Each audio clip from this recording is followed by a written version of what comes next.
ఎడారి దేశం Saudi Arabia ఇప్పుడు ప్రతికూల వాతావరణాన్ని ఎదుర్కొంటోంది.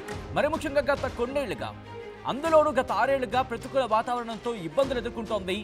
మరి ముఖ్యంగా వరదలు కావచ్చు. ఇటువంటి పరిస్థితుల నుంచి ఇప్పుడు ఇసుక తుఫాన్కి సంబంధించిన బిగ్ బ్రేకింగ్ న్యూస్ చూస్తున్నారు. సౌదీ అరేబియాను ఇసుక తుఫాను ముంచెత్తింది.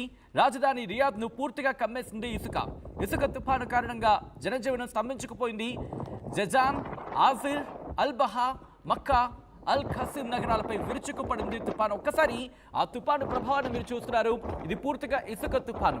జీరో విజిబిలిటీ అంటే అర్థం చేసుకోవచ్చు. ఆర్టీవీ స్క్రీన్ మీద విజువల్ మీరు చూడడం జరుగుతోంది. ఎక్కడా కూడా అంటే ఎదురుగా ఏముందో ఏం జరుగుతుందో కూడా తెలియని పరిస్థితి. బయటకు అడుగు పెడితే కనుక ఆ గాలికి, ఆ దుమ్ముకి, ఆ ధూళికి కొట్టుకుపోవడమే అటువంటి పరిస్థితి ఉంది. ఇదే పరిస్థితి ఇంకొక 2-3 రోజులు అంటే బుధవారం వరకు కూడా కంటిన్యూ అయ్యే అవకాశం ఉంది అంటూ కూడా అక్కడ సౌదీ వాతావరణ శాఖ చెప్పుకొచ్చింది. ఇదే పరిస్థితికి ఇంకొక 2 రోజుల పాటు కొనసాగే అవకాశం ఉందంటూ కూడా సౌదీ చెప్పుకొస్తోంది.